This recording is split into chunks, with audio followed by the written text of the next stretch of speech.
Hey there, Solar Warriors. I'm Nico Johnson, and this is Suncast. Each week, I pull back the veil on the life and business insights of clean tech entrepreneurs building the most noble and impactful companies of our time. I hope what you learn from this conversation is a catalyst for your own growth.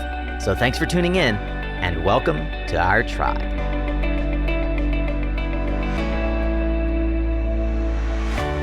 Hey there, welcome back, Solar Warriors. So glad to have you with us this week. Happy holidays to those of you who are catching up on your backlog of Suncast, if it is the week before Christmas when this originally publishes, or if Christmas has already come and gone. Either way, hope that you have had an enjoyable holiday season and are, in fact, getting settled in to the end of the year. As we head into the end of the year, it's often filled with a lot of stories, a lot of time traditionally spent around the table, around the cocktail happy hours with our friends, reminiscing and telling tall tales. I thought it'd be fun, as we have so many stories on the Solar Coaster, to tell some tall tales, some true tales. And as such, wanted to bring back an old friend. Hey, if you're new here to Suncast, thank you for taking the time out of your busy schedule to explore something new. I hope that you'll find something you like, something that contributes to your career, something that sparks an idea, an interest in you, and you'll come back and join us again. And if you've been coming back again and again for more than 300 episodes, I'm so grateful for you as well. Perhaps you are one of those who's been with us from the beginning. Then you'll recognize today's guest, Mr. TJ Kanczuzewski of Inovateus Solar. We're going to dive into some of his war stories, battle tested from the front lines. And if you do dig these episodes and this is your first time or first few times checking it out, then I'd encourage you to head over to mysuncast.com, where we've got more than 300 founder stories and startup advice that can help guide your solar business or career. You can also register to work with me or to be a sponsor, or just to get a notification every time we've got a new episode that drops every Tuesday and Thursday, as we often do, and sometimes on Fridays. For now, why don't you settle back with whatever beverage or activity you are enjoying right now, as we enjoy some war stories from a fellow solar warrior, my friend TJ, here on Suncast. All right, Solar Warriors, if you've been following along back in the double-digit interviews of Suncast, I brought today's guest in to talk about his journey taking on a family business and growing it into a prominent solar developer. That entrepreneur's name is TJ Kanczuzewski. He and I have built a friendship since then that led me into the world of a very prolific entrepreneur and thinker who has, as many of us have, gone through a number of battles. I would dare say he's battle tested. And we've got the idea that it'd be fun to bring TJ back on the show and talk about some of these war stories. TJ's a founding member of the company I mentioned, Inovateus Solar, in South Bend, Indiana, since 2007. He wrote a book that, if you haven't read yet, I would highly recommend you check out. It's called Building a Brilliant Tomorrow. Some of the stories from that book are going to make their way into our conversation. But first, let me welcome TJ back to the Suncast stage. TJ, so good to see you again, brother. Nico, it's great to be here. I'm such a big fan of Suncast. And as you mentioned, we've become good friends. We share business tools and books together. So it's a pleasure to be back on Suncast. And for those who aren't sure if they've ever met TJ, well, if you've ever gone to a famous SPI Next Tracker party and you've thought, gosh, who's that guy pounding the keyboard over there? He is amazing. Well, that, my friends, is TJ. TJ and his family of musicians are at least famous in the solar circles for their musical skills and accolades. And it's been fun to watch you perform at the Solar Pioneer party we had in Northern California. Man, we've got some good memories, and they're steeped in the tradition of music melding with the solar industry. One other really interesting thing that I want to bring out right here in the beginning is that since our interview, you've gone on to do some interesting work that I'd like to highlight with an organization called Geoversity. Now, for those who are not familiar, I'll ask TJ to share a little bit about it.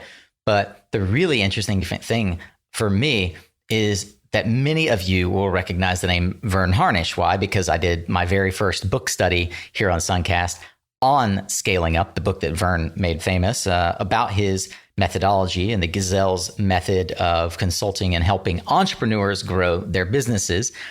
And TJ has had the distinct honor of working with Vern since our last interview. TJ, tell me, how did that come about? 2017, I was at one of Vern's events. He invited those who were, environmentalists, conservationists, or love the outdoors on a trip down to Panama. Sure enough, I jumped on a plane, went down with, I think it was a group of about 40 people at the time, people I didn't know, and went to Panama. Part of the trip was going to what's called the Mamoni Valley Preserve, which is a primary rainforest preserve in central Panama. And it's actually in the part of the country where the Pacific Ocean and the Atlantic Ocean are closest to each other. I was there with David Meerman Scott, who's a marketing guru, and others, but it was a really fun, intimate time. And I really fell in love with the preserve in Panama. And so that kind of led to me getting further involved, further interactions with Vern, and trying to help grow the efforts of the preserve. What's interesting about what we're doing there is we're trying to make it different than just, a nonprofit organization doing conservation work. We're trying to really use it as a laboratory where business people and entrepreneurs can come down there and learn from nature certain things that they can take back with them and apply to their business. So it's a primary rainforest. It's about 13,000 acres. There's 830 endangered species that make the preserve their home. It's just a living laboratory for business people to see what we can take away from nature. As human beings, we often make things so difficult, and we're searching for answers, and the answers have been there for millions of years. It's a twofer. It's save this biodiversity hotspot. But at the same time, let's make our businesses better and smarter and learn from nature.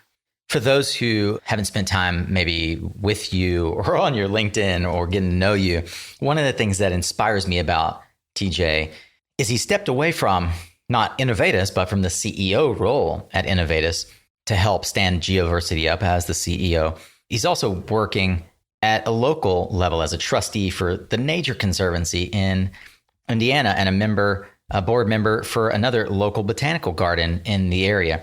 TJ is one of these guys who truly cares about the culture around him and how he can help to influence and mold and sort of push it in the right direction.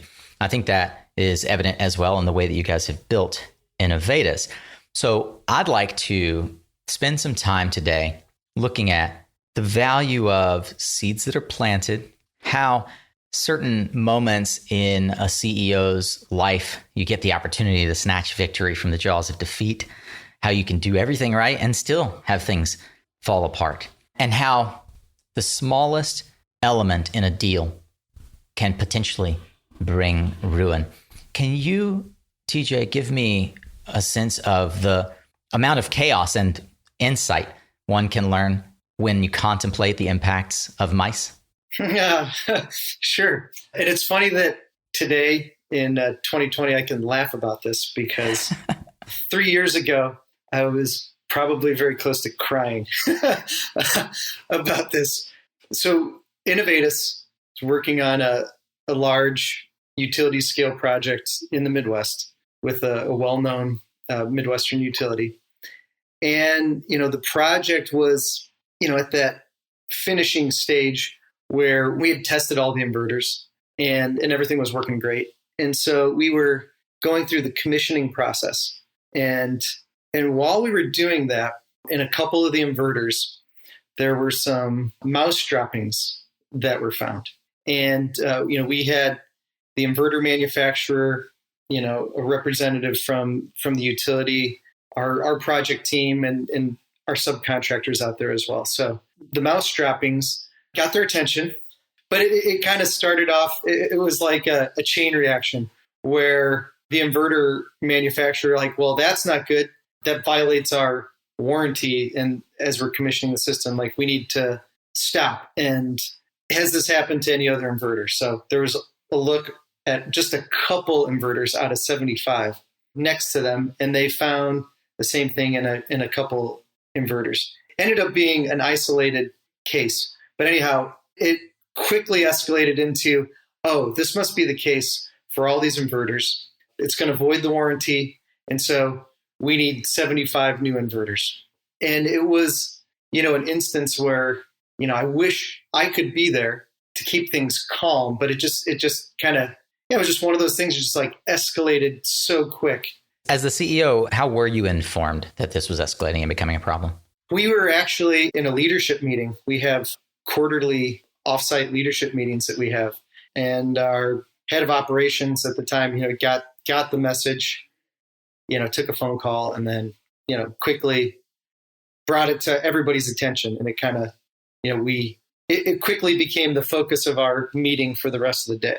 Which is interesting because if you've been involved in leadership meetings, they can be these collegial kumbaya moments where we're talking about what went right, what went poorly, how we navigate that, what are our plans for the upcoming year. It's generally an opportunity offsite to infuse a sense of courage and confidence into the team. And here comes this calamity right in the middle.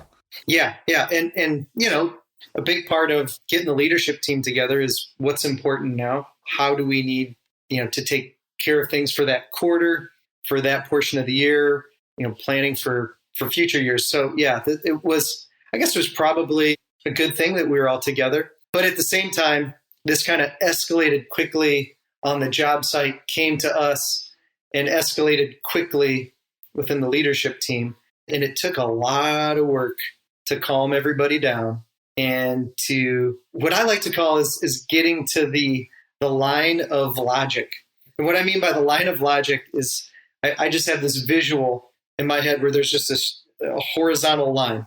Emotions can head in either direction, up or down. You can get super negative about something or super positive about something, right? So you can be doom and gloom or pie in the sky. But if you can keep those emotions cool, calm, and collected, you can get as close to that line of logic as possible where you're dealing with facts, details, what's truly happening. So it took about a week to get to the line of logic.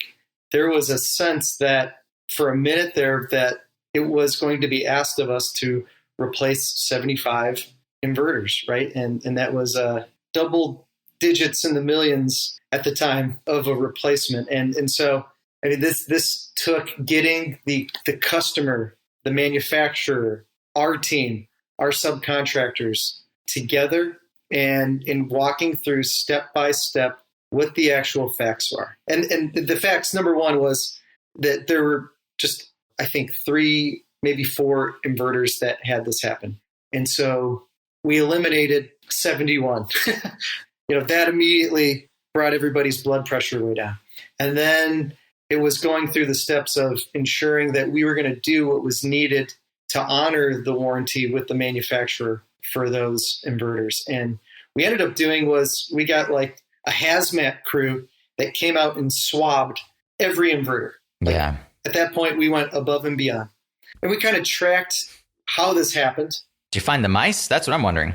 Yeah. So we kind of tracked this back, and there weren't too many utility projects in the Midwest of this size. I think it was the largest at the time.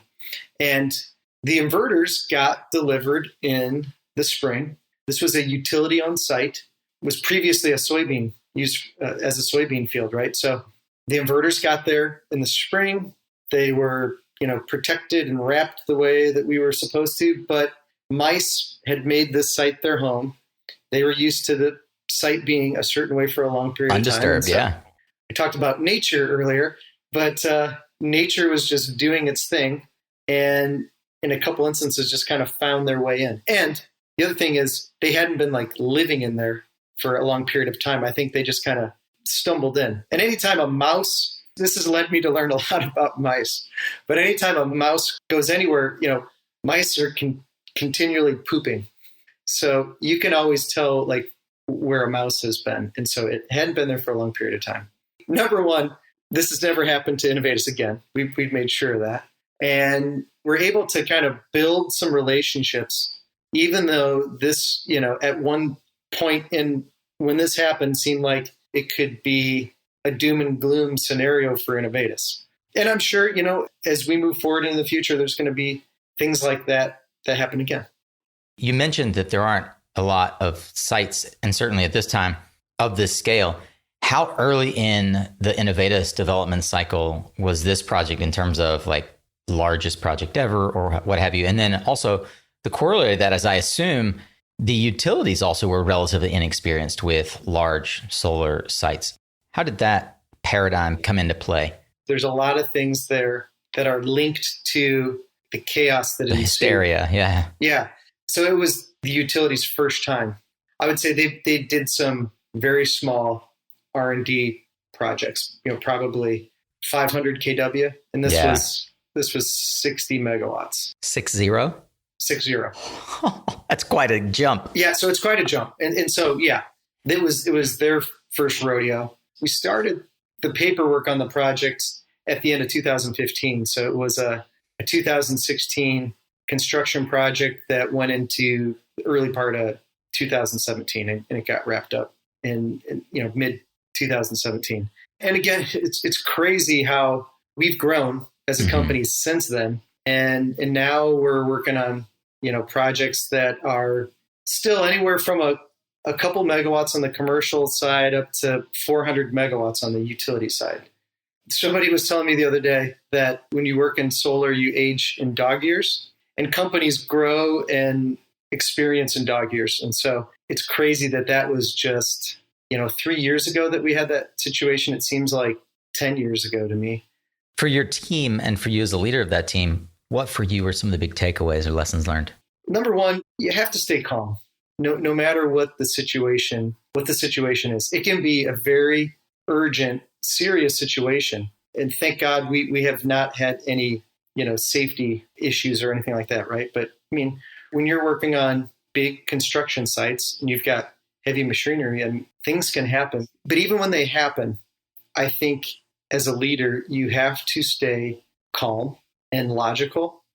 And I think the way that you communicate with people is really important. So even if it's a very urgent, serious matter, communicating with them in a calm tone, I think that will resonate better with them than freaking out and screaming, right? At the same time, same holds true on the flip side of things, right? You don't want to get, you can be excited and celebrate big wins, and high fives and all that are great, but there's a certain level of calmness as well with the ups that you might have in a business or that we might have in the solar energy industry. So I learned a lot through that experience. I tried to stay calm, and, I'll be honest with you. I mean, that night, I didn't sleep at all. The way it kind of escalated, it was even hard for me to stay calm, even though I was telling myself to stay calm.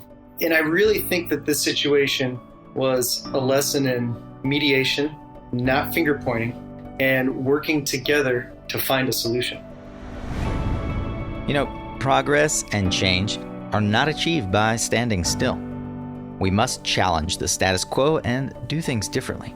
There are moments in time that change the course of our history, and for us, that time has come, a moment to act now for a brighter solar future. In a global scenario where the demand for renewable energy is constantly growing, solar has the power to shape new and powerful energy models to drive progress and prosperity for a sustainable world. At Suncast, we stand with FEMER, and together we can shape the future of solar. Learn more about how FEMER is changing the future of solar at solar.femer.com. That's solar.fimer.com. I've been wondering, what's your least favorite solar asset management activity? Those daily, weekly, sometimes monthly deliverables that you just have to check off the list, but can be such a drag. Well, let me tell you how to press the easy button and get going on the work that really matters by automating your invoicing and ticketing and reporting with PowerHub. Focus on the work that you want to do. Take the boring stuff off your plate with PowerHub. You can go to powerhub.com/Suncast to learn more. Now, if you've been in the solar industry for any length of time, you know about the famous solar coaster, the ups and downs of the solar business that happen whether you like it or not. And then you just got to deal with the downtimes as best you can. We just talked about one of those dips in the solar coaster. TJ, Inovateus has been through highs and lows, I must imagine. You hire people, you've got a lot of projects going. But what about the moments when inevitably your project pipeline begins to sag or dry up? How do you handle that as a leader?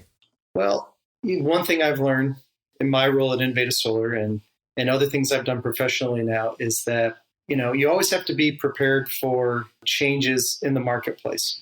And there's probably no better example than the solar industry. And, we like to call it the solar coaster because there have been a lot of ups and downs. And those ups and downs deal with the investment tax credit, product availability, pricing, financing, the development of projects in sort of the NIMBY issues that you might face when doing utility scale projects. So, one thing I've learned over time is that no matter where you are, you have to kind of have a level view of where things are going to go in the future. And you always have to be prepared to pull various levers, right? With those ups and downs, the solar coaster, we've had that happen many times at Inovateus. In 2017, the end of 2017, for instance, we started to see the pipeline that we had in place. Those projects were being completed and finished. And we had developments that we were working on, but those projects were not, coming to fruition in terms of the construction as quick as we had hoped. And one of the things that we were really surprised by was, the investment tax credit got extended at the end of 2015. We thought that was going to be a major boost to 2017 because before that, we were actually prepared for the tax credits not getting extended and there to be that drop in 2017. And we were kind of diversifying our revenue and our project mix and even going after projects in other countries to kind of balance that out. But what ended up happening, I think for a lot of developers, EPC companies, was that demand had kind of pushed forward and a lot of those projects were kind of scheduled to be finished at the end of 2016. And I guess some of them probably, pushed on into 17 a little bit. But even though the tax credit got extended, pipelines dried up for a lot of different companies. That happened for Inovateus. So we had to make some really tough decisions and we had to make a lot of budgetary cuts to prepare for what we were doing. But what we tried really hard to do differently at Inovateus was not just to lay off, really important team members that had helped build the company and get it to where we were. We wanted to take the approach where, okay, as a team, let's make the appropriate cuts that we need to so that we can all stay here, kind of weather the storm and get to the next stage or get to that next part of the ride in the solar coaster. So, we went through our budget and, cut things that were kind of like necessary and weren't critical. I mean, a lot of them were things that were important in one way or another, a lot of marketing type expenses. But then, the leadership team, we made a tough decision. And we also thought it was a great example to show the rest of the team that leadership team was going to take the biggest cut. So the leadership team took a 25% pay cut across the board. On Tuesdays, we have a Tiger Team meeting where it's the entire company for just a 20-minute period of time. And we convey that message. And then, after that, after the leadership team showed its willingness to do this, to keep the team together and to kind of get through this rough patch, then, we asked various team members to make smaller sacrifices. Everybody was on board. Here in 2020, I look back and, we've got that team that kind of worked together through this. TJ, we often have to deal with not only what we think is the apparent truth that the economic downturn is presenting us and the feedback we're getting from the investors, but the reality that we have our eye on the prize, right? Start with the end in mind. I would imagine lots of folks are saying, you got to lay off your team. You decided not to do that. How did that help you preserve culture in the company that you were seeking? And also, were there any upsides to keeping all those folks on instead of just the pain of making it through it and keeping everyone employed? This was obviously a tough time. Tough decisions had to be made. And it quickly brought me back to our company core values, which are passion, engagement, ambition, creativity, and esprit de corps. And I went right to the creativity part of it. And the easy thing to do, and probably more of a traditional business approach, would be just go right to layoffs. You do the layoffs, and then you can keep certain things rolling the way they are. But the people that we had on our team had helped build the company that existed at that time. And I knew that we needed that team to continue to build the company in the future. So we looked at our budget, got creative with it, spent a lot of time with it, and took, I would say, a little bit more of an unconventional approach into how we could accomplish the budgetary cuts while also keeping the team in place. It was met with a lot of scrutiny and some disagreements, but collectively with the shareholders, our board, leadership team, and the rest of the company, we got through it. We made this decision. We made sure to communicate this very clearly with everybody. We were very open about it. And, the outcome at the end of the day was that we kept the team in place. We got through it. It really actually just brought everybody closer together and even more loyal to Inovateus. And, from a board perspective, one of our board members, Tim Sutherland, who was very engaged in this process, saw that, we were a company that could get through tough times. And as an energy veteran himself, he knows that in the energy industry, there's a lot of ups and downs. And that's just inevitable. But he saw, wow, that was impressive. This is a company I'd like to be further involved with. And his company, Middleburg, Capital Development, made a larger investment into Inovateus this year. And it's helping us grow the financing arm of our company now, which is called Brilliant Capital. So the team is stronger. I've learned personally that it's the tough times that can make you a stronger person. But in this case, it made us all a stronger team. It's probably one of those lessons that I'll continue to look back at and make sure that we handle similar situations in the future in a similar way.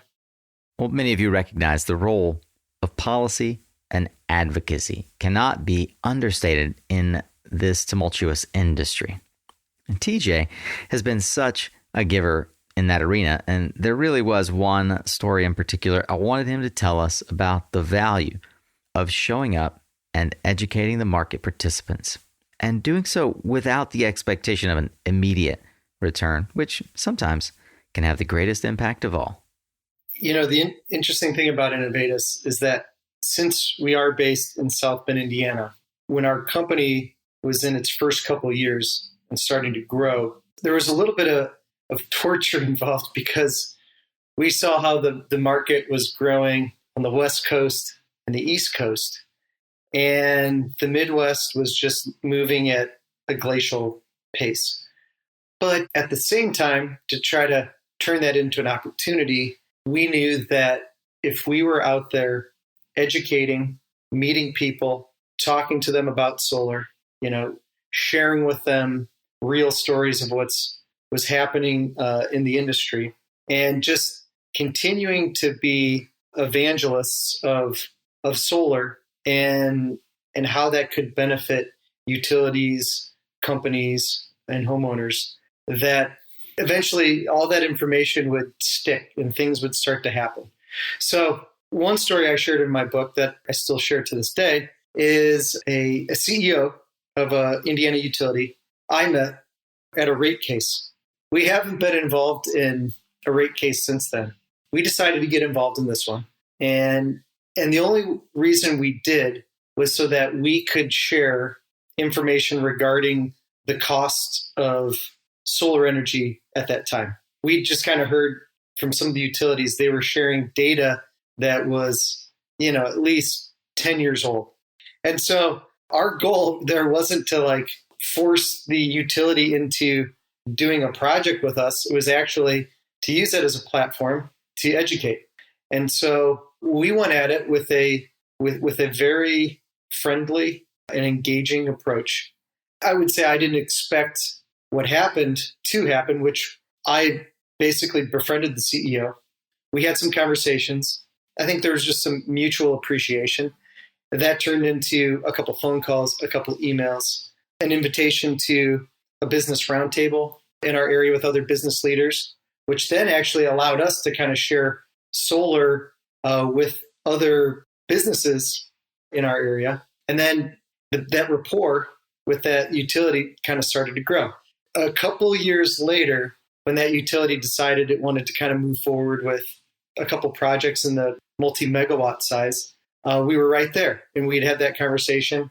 And we were the first, company that they sort of thought of and reached out to. So, it's an example of being at a rate case and kind of turning that into an education opportunity, a business relationship, friendship that then, years down the road culminated into actual business being done. And I think a lot of people in the solar industry have similar stories. This always kind of brings me back to the book Grit. There's a lot of grit that is needed to work in the solar energy industry. Solar is becoming more of a mainstream power source. So maybe it's not as extreme as it used to be, but especially for customers who are making that first decision, and if it's a big decision for their organization, you just have to give them time. And I think, if you do the right things will happen. I think this is a good example of just that. Yeah, you're right. It's a very good example of how playing the long game, investing into an adversarial relationship, for those who are unfamiliar, in many ways in the solar industry, the utility has been pitted against our industry, and they're not particularly receptive to the way that we think they should disrupt themselves.